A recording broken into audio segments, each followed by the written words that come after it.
Hey, même moi, je suis vraiment content de te retrouver, Lucie. Aujourd'hui, on va parler d'éducation. Oui. Plus spécifiquement de l'inclusion scolaire. Puis ça comporte beaucoup de choses. D'abord, il y a l'accessibilité, tant physique que géographique, donc la proximité des lieux, la facilité de déplacement, le bâtiment, s'y est adapté pour se rendre, mais aussi l'accessibilité en termes de ressources disponibles au sein de l'école pour soutenir les gens qui ont une déficience intellectuelle.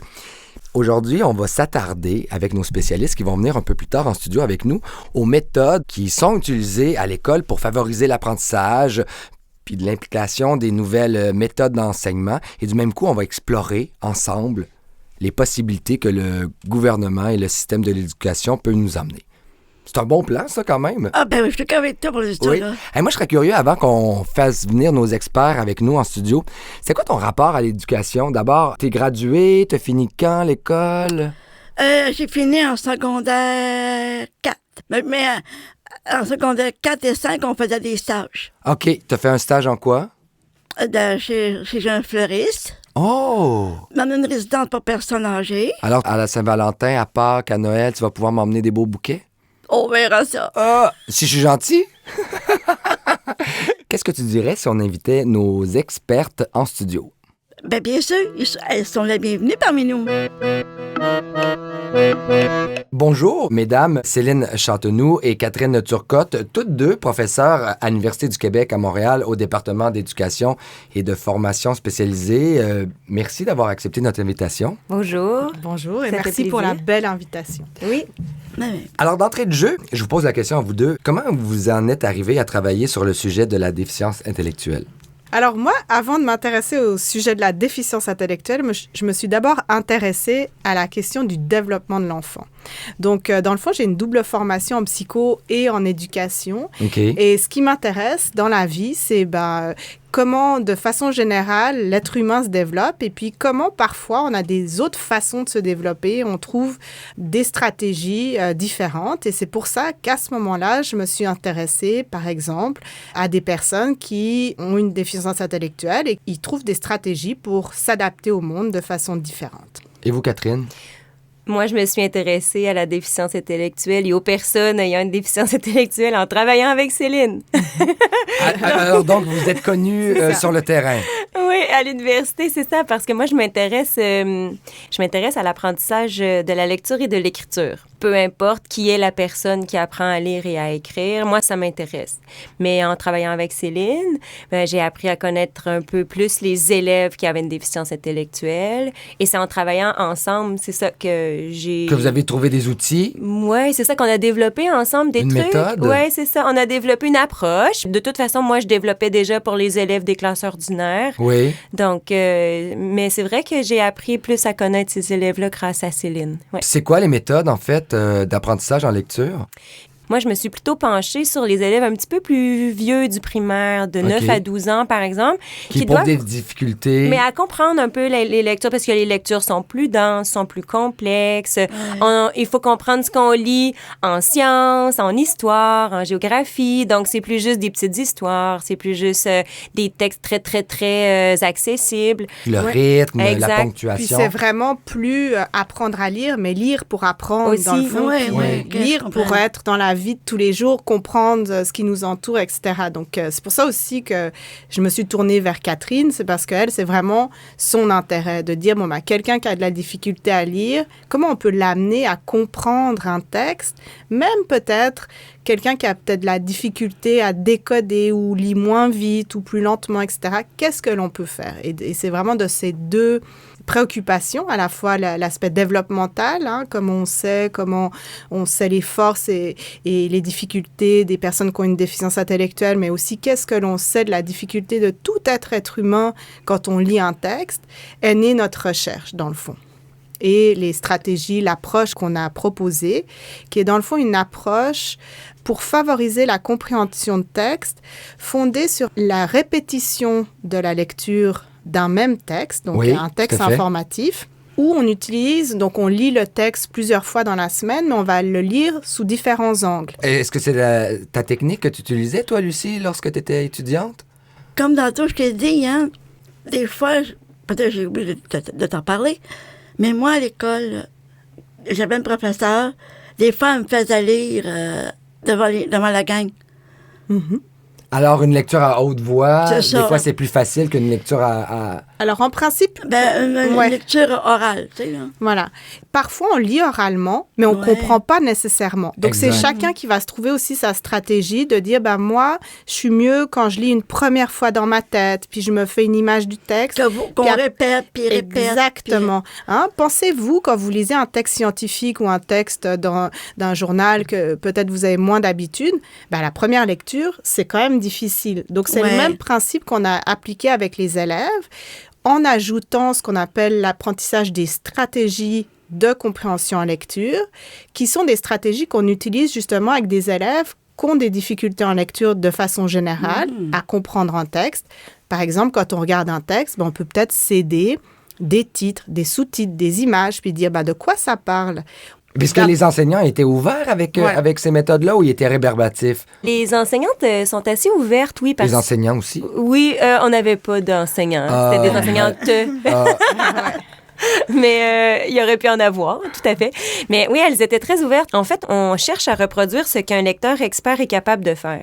Mais un lecteur expert est rarement capable de nous expliquer ce qu'il fait parce qu'il est tellement à l'aise et les choses sont tellement automatisées pour lui. Donc, c'est à ça qu'on sert un peu, Céline et moi, c'est à faire cette À recherche-là. vulgariser, à quelque part. Alors, qu'est-ce Oui. que fait un lecteur expert Oui. quand il rencontre un texte résistant, un texte difficile? Alors, s'il y a un mot qui est très difficile, il y a toute une série de stratégies qu'il va pouvoir faire dans sa tête. C'est qu'on sait, pour les personnes qui ont une déficience intellectuelle, que la lecture, c'est très difficile. L'apprentissage de la lecture, les premiers apprentissages, quand on interroge les personnes qui ont une déficience intellectuelle sur la matière qu'ils ont aimée, moins aimée au primaire et au secondaire, Ok. ça revient toujours, le français, la lecture. Puis nos enseignantes avec lesquelles on a travaillé, elles étaient aussi dans ce questionnement. J'ai un élève qui a 15 ans, qui a 13 ans, ben, il ne s'est pas encore vraiment décodé, donc Ouais, je il comprends. lit plus lentement. Mais qu'est-ce que je dois faire? Est-ce que je dois continuer? Mais l'atout, quand on est avec des personnes qui ont 12, 13, 14, 15 ans, c'est que oui, il y a peut-être des similarités avec les premiers apprentissages, mais ce sont des personnes qui ont un bagage cognitif, une compréhension du monde sur laquelle on peut miser pour contourner cette difficulté de je lis moins vite, je déconne moins, il y a des mots que je comprends pas, j'ai un manque de vocabulaire. OK, oui, mais regarde, t'en connais sur le monde, comment tu peux faire le lien? Mais ça crée entre- la curiosité, la Exactement. lecture, ça crée Ouais. l'ouverture sur le monde. Exactement. Plus toi, tu as ton bagage. Tout à fait. Et puis cette approche, elle peut être valable pour des personnes adultes. Ben, si tu me permets, Yann, Oui, vas-y. j'ai une question pour les mesdames. Oui. Est-ce que vos élèves, est-ce qu'ils lisent des fois à haute voix, comme moi je faisais quand j'étais à l'école? Mais en fait, ça dépend. On Je peut- veux dire devant les autres, là. Moi, ce que je suggère de faire, c'est de lire, de demander aux élèves de lire à haute voix quand ils auront eu au moins la chance de se pratiquer un peu. Ah, OK. Parce d'accord. que lire à haute voix devant tout le monde, ça peut être très gênant quand on n'a jamais lu le texte. Ah, d'accord, oui. Ouais. L'autre situation, ça serait par exemple de faire lire un élève tout seul. Donc, on est Ouais. tout seul avec l'élève dans un petit local pour pouvoir évaluer jusqu'à quel point il lit, c'est-à-dire avec automatisme et fluidité. Ouais. Donc, il est capable de lire avec exactitude. Mais moi, C'est deux Oui, contextes. mais moi, j'entends beaucoup dans ce que vous dites, ne pas créer l'anxiété Ben voilà. chez l'élève parce qu'on est dans une Ouais. période où ne pas l'élève, créer il est très l'anxiété, puis anxieux. le goût. Oui, Oui. le L'envie. goût, l'envie, le Parce désir. que quand on comprend pas ce qu'on lit, on n'a pas tellement envie de lire. Ouais, Exactement. franchement, Mais vraiment. C'est pas évident. Oui. Là. Ouais. Mais en même temps, ça demande du temps de Oui. passer un élève en particulier. Là, je pense au professeur, on est 36 dans une classe. Comment on décortique le temps en allant à un élève à la fois en lecture? Alors là, c'est toute la notion aussi, et puis d'ailleurs tout l'enjeu d'une école qu'on veut plus inclusive, de dire comment on peut à la fois répondre à l'individu et à la fois répondre au groupe. Puis cette approche, elle est réfléchie dans ce sens-là. On peut très bien travailler sur un texte en sous-groupe, on peut très bien travailler en individuel, on peut envoyer le texte à la maison, si éventuellement le jeune veut le lire avec quelqu'un de soutien à la maison, ou le lire tout seul. Donc, l'idée aussi, c'est de diversifier les moyens et les propositions par rapport d'apprentissage Et d'évaluation. et d'évaluation, exactement. Donc, de dire, ben, là, je vais peut-être le faire en grand groupe. Oui, j'aurai peut-être certains de mes élèves qui vont être pas tout à fait dans l'exercice, mais ils vont aussi apprendre quelque chose. Puis, on va diversifier. Mais de manière générale, aussi, vous parliez de décloisonnement. Ah ben tiens, on va faire une lecture avec la classe d'à côté. Exactement. Puis, une autre chose pour l'école inclusive et puis toute la réflexion qu'on avait de dire on veut mettre en place ça, c'est de dire peut-être qu'on va faire travailler les élèves dans des groupes qui sont pas homogènes. De dire je vais avoir un qui décode moins, mais il comprend très bien, puis il est très intelligent sur le plan de la connaissance du monde, etc. L'autre, il a moins de vocabulaire. Puis j'en ai un qui décode très bien, on dirait qu'il lit très bien, mais il comprend pas toujours. Donc on va essayer de miser sur les forces de chacun de nos élèves. Mais justement, est-ce qu'il y aurait un avantage à encourager les élèves à avoir un cursus au régulier, les élèves qui vivent avec une déficience intellectuelle? Je vais vous parler en termes de recherche. Sur le plan des recherches en déficience intellectuelle, quand on a comparé des groupes d'élèves qui suivent le cursus, donc dans une classe ordinaire, un enfant qui est intégré dans une classe ordinaire, versus des enfants qui suivent le cursus dans des classes spécialisées, on a démontré depuis plusieurs années en recherche que les élèves qui ont suivi le cursus en classe ordinaire ont plus de compétences en lecture et en mathématiques. Donc, je ne vais pas vous faire un débat sur les politiques actuelles qui sont plutôt dans des modèles de service basés sur l'intégration. Mais en tout cas, ce que l'on sait du point de vue de la recherche, c'est qu'effectivement, la classe ordinaire, pour ces élèves-là, c'est ce qui est le plus bénéfique sur le plan des apprentissages en lecture, en littératie, en numératie. Il faut continuer à travailler en français. Il faut continuer, quelle que soit la classe, de dire c'est quoi la difficulté du texte, c'est quoi la difficulté en compréhension, puis comment, avec les forces, puis les difficultés de nos élèves, on peut le dépasser. Et si il y avait l'école, l'inclusion, le mot est anglophone, mais le thème... Teaching, oui. Mais qu'il y ait des élèves qui sont vraiment performants en classe, joue le rôle de petit professeur. Comme ça, le professeur qui a 36 élèves permet de responsabiliser les élèves qui sont ultra performants et aider l'élève qui vit avec une déficience intellectuelle. Là, ça crée... On est dans la vie, on est dans la société, là. On est vraiment en train de faire une vraie inclusion, là. Ce que vous mettez en avant, c'est vraiment l'idée de la co-élaboration d'une école inclusive. Oui. Ça ne repose pas seulement sur les enseignants, effectivement. Non, bien ça sûr. repose sur c'est l'ensemble. Une société. Puis la communauté scolaire. Donc oui, il faut... favoriser aussi, il faut bien l'organiser aussi, donc oui, mais idéalement qu'il y ait l'entraide entre les élèves, du tutorat, etc. Oui, ça fait partie des éléments facilitateurs pour une école inclusive. Alors, mesdames, on a la chance de vous avoir en studio. Vous avez fait une recherche. Elle s'intitule « Des mesures évaluatives aux mesures pédagogiques pour développer la compétence en lecture des élèves ayant une déficience intellectuelle légère » au travers des cycles primaires et secondaires.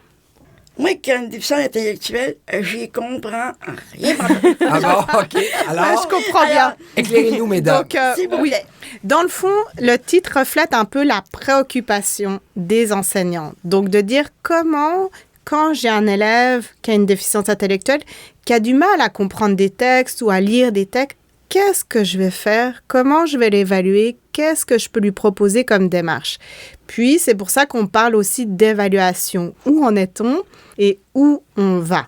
Donc, dans le fond, c'est une approche qui permet d'avoir la possibilité de lire des textes et de s'approprier le texte en fonction de lectures répétées guidées. Donc, c'est vraiment une approche qui permet à l'élève d'avoir des stratégies face à n'importe quel texte pour comprendre le texte. On a fait le choix de pas travailler des textes narratifs dans un premier temps, mais plutôt des textes informatifs. Parce que les textes informatifs, si on lit le journal, c'est peut-être ce qu'on a de plus courant dans le quotidien. Exactement. Est-ce que tu lis le journal le matin? Ou ta tablette, ou les nouvelles? Sur ma tablette. Sur ta tablette? Numérique. Ben oui. Oui, exactement. Je regarde... T'es à la mode, Lucie. Exactement. Puis avec ses élèves, on pouvait aussi travailler. Je sais qu'il y a une des enseignantes qui l'a faite avec des articles du quotidien. Alors c'est sûr, on va... C'est très ancré dans le réel de l'étudiant à ce moment-là. Exactement. Est-ce que vous utilisez les tablettes, les iPhones, je sais pas moi? Oui. Alors non seulement on a dit qu'il y avait une possibilité, mais par exemple, nous, notre postulat, c'est de dire, et c'est peut-être... Après, je vous raconterai un peu la suite sur les résultats de cette recherche, mais c'est de dire, peut-être même un élève qui n'a pas encore appris à lire complètement, ou qui a de la difficulté dans ce qu'on appelle la fluidité en lecture, donc de lire de façon fluide, à haute voix et de se comprendre, il peut utiliser un outil qui va lui permettre de lire à sa place. D'accord, Mais lui, il va se concentrer sur les mêmes stratégies que celui qui lit. Disons que la différence dans le projet, dans l'approche que nous, on a développée, c'est qu'au lieu d'investir un texte une journée, on l'investissait plusieurs jours. On essayait d'activer toutes nos stratégies avec ce texte-là. Parlant de stratégie, là, on entend souvent dans les médias cet enfant-là a 10 ans, véritablement, mais 6 ans d'âge mental. Là, ça va me faire m'énerver. Ah oui? Mais énervez-vous, puis, on est là pour ça. Puis justement, on parlait de trajectoire développementale, puis je vous ai un peu parlé du bagage qu'ont les personnes, donc les apprentis lecteurs qui seraient adolescents, adultes. Il faut miser sur justement, ils n'ont pas 10 ans d'âge mental, ils décodent pas comme un enfant de 5 ans, etc. Parce que, justement, ils ont tout leur bagage en compréhension qui est un atout pour comprendre le texte, pour faire des inférences. Ça me fait penser à telle chose. Donc, c'est vraiment pas quelque chose qui est utile. Mais, excuse-moi, Catherine, mais c'est déjà arrivé dans mon entourage que j'ai aidé une amie ou un ami, je mettais, mettons, la main, le doigt sur le mot. Ah oui. Tu sais, puis je disais, t'es capable de lire ce mot-là? Donc, là, elle disait tranquillement. Donc, toi, en fait, ce que tu l'aidais à lire peut-être syllabe par syllabe et à prendre son mot, temps. Tu sais, je veux dire mot par mot. Oui. Mais alors... Je sais pas, vous là, est-ce que vous avez un élève, des fois, qui va aider un autre élève? Oui, on en a. Sûrement, hein? Mais toi, si tu es capable d'aider un autre élève, c'est que tu as des bonnes stratégies. Oui. Donc, tu es capable d'aider quelqu'un qui essaie de le faire. Donc, toi, tu joues le rôle d'expert. Oui. Donc, mais c'est ça, moi, je trouve que le cas de Lucie est super Mais je suis pas une prof comme toi. Ben, je pense que tu es un prof aussi, si tu es capable d'aider quelqu'un à apprendre à lire. Puis, un grand rôle aussi quand on lit, c'est ce qu'on appelle la prosodie. Donc, ça, c'est la façon... Pardon, j'ai pas compris. Quand on lit un texte, on parle de prosodie. Alors, ça, c'est un grand mot, mais c'est pour dire, quand on lit un texte, on donne une intonation. S'il y a une question, on va faire une façon.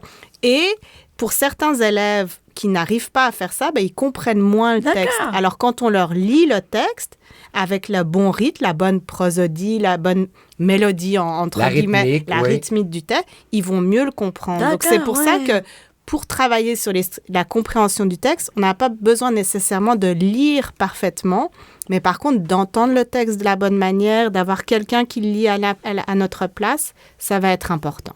Ne serait-ce que parler de ponctuation. La ponctuation. La ponctuation, le rythme de la virgule, du point-virgule, du point de suspension. C'est vraiment important parce qu'on entend le rythme. Mais en fait, on lit par groupe de mots. Et les gens qui sont des grands lecteurs de romans vont le dire eux-mêmes. Des fois, j'ai pas fini de lire la première ligne que je suis déjà rendue à la deuxième. Ouais. Donc, ça, parce que en fait, les gens qui sont très à l'aise en lecture vont tellement focaliser sur la compréhension qu'ils vont être capables presque de lire plus vite que leurs yeux. Oui, c'est ça. Sauf que pour les jeunes qui ont une déficience intellectuelle, comme c'est plus difficile de lire de façon générale, de lire, on oublie de dire, oui, mais attendez, il faut aussi leur permettre de comprendre ce qu'ils lisent. Et l'hypothèse qu'on avait faite, c'est de dire, peut-être que ça va les aider de mieux comprendre, à mieux lire, à mieux avancer dans le texte, à mieux décoder. Ben, en fait, le fait de lire un texte à plusieurs reprises, on aurait pu croire c'est infantilisant parce qu'on va redonner le même texte 3 ou 4 fois dans la même semaine. Mais on avait quand même assez confiance que les élèves ne se sentiraient pas infantilisés, même s'ils avaient 12 ans, même s'ils avaient 13 ans, parce que c'était plutôt un sentiment de confiance qu'on développait.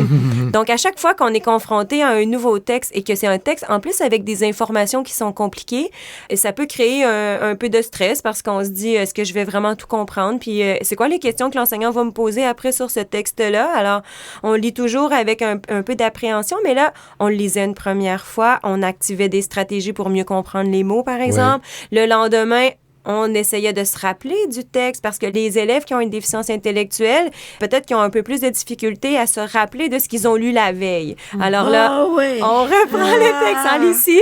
Ça, c'est mon cas. Et en plus, on apprend à se rappeler de ce qui était important parce que dans un texte, on n'a pas besoin de se rappeler de chaque mot, de chaque phrase, mais il y a des idées qui sont importantes. Alors, comment on fait pour se rappeler des idées importantes? On reprend le texte et là, on va investir une nouvelle connaissance, une nouvelle stratégie qu'on a travaillée. La 4e fois qu'on va avoir le texte dans notre semaine, si on est rendu au jeudi, là, on peut le lire tout seul et on peut faire quelque chose à partir de ce texte-là. On peut écrire. Ah ouais. Oui, c'est ça. Les élèves étaient très fiers et puis même certains qui d'habitude lisaient peu avaient envie de lire. Là. Oui, et ce qu'ils disaient beaucoup, c'est...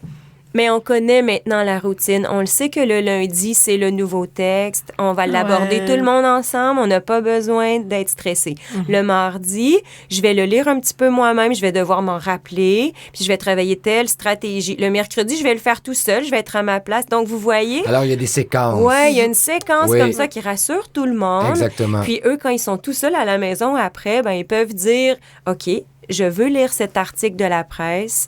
Mais je vais faire comme d'habitude. Je vais le lire au moins 3 fois. Oui, exactement. Puis là, je vais bien le comprendre. Ouais. Lucie, tu avais une question? Quelles sont les conclusions de votre travail et quels outils existent pour les enseignants et enseignantes? Oui. Alors, ben moi, je peux peut-être y aller avec une première conclusion, Céline. Moi, je partais avec l'hypothèse que si on n'agit pas de façon si différente avec les élèves qui ont une déficience intellectuelle, c'est là qu'on va gagner. Donc, en investissant les mêmes stratégies ou à peu près, la seule chose qu'on a changé, c'est qu'on utilisait le même texte plus souvent. Mais c'est les mêmes stratégies. D'accord. Donc, en fait, ce sont les mêmes connaissances sur le français écrit qu'on a investi. Et ça, c'est vrai que ça a fonctionné parce que non seulement les enseignantes ont développé une très grande aisance avec l'enseignement de ces stratégies-là, mais les élèves aussi ont pris de l'autonomie. Donc, moi, le pari que j'avais fait un peu, c'est de me dire, je vais pas trop me concentrer sur les caractéristiques individuelles des élèves, mais je vais conserver ce que je connais des caractéristiques de la langue écrite qui sont difficiles pour tout le monde. D'accord. Ouais. Et vous? Et effectivement, en se disant, on va proposer quelque chose qui se rapprocherait, donc de les aider à avoir des stratégies pour comprendre le texte, ça va peut-être les aider à mieux décoder, à mieux lire. C'est effectivement ce qui s'est passé. On a fait un groupe quasi expérimental, ça c'est des dada de chercheurs. Donc on a pris un groupe d'élèves auquel on enseignait avec une autre approche, puis notre approche qu'on avait proposée, c'est les enseignantes. Et ces élèves, comparativement aux autres, se sont améliorés dans leur décodage, donc dans le lecture du texte et sensiblement en compréhension en lecture. Donc les résultats sont positifs pour ces élèves. Donc tout le matériel qu'on a créé en co-élaboration avec les enseignantes est sur le site ADEL, donc Apprenant en difficulté en lecture de Catherine Turcotte. Donc tout le matériel est disponible. On sait qu'il tourne actuellement beaucoup dans les classes, malheureusement. Oui, tant mieux. On aimerait bien avoir des nouvelles plus souvent, mais évidemment, on est pris par plein de projets, donc on ne peut pas faire le suivi avec tous les enseignants comme on voudrait, mais je sais qu'il a été aussi utilisé auprès d'autres populations d'élèves et donc qu'il a porté ses fruits. Donc évidemment, c'est toujours l'idée de créer une communauté autour de ça. Et puis surtout, au final, moi, mon plus beau résultat, je dirais, c'est quand justement un des élèves dans la classe qui n'osait jamais lire, qui manifestement n'était pas très motivé. Ça leur a donné le goût. Et voilà, et à un moment donné, on est arrivé dans la classe pour une observation et je pense que c'était la 3e lecture d'un texte et il voulait lire. Alors, il ne savait pas décoder, mais il savait le texte pratiquement par cœur. Alors, mission accomplie. Merci beaucoup, mesdames. Ça fait un grand plaisir. Merci de votre regard et de votre attention bienveillante. Alors, c'était Céline Châtenoux et Catherine Turcotte, toutes deux professeurs à l'Université du Québec à Montréal, au département d'éducation et de formation spécialisée. Merci. Merci. Merci beaucoup. Merci.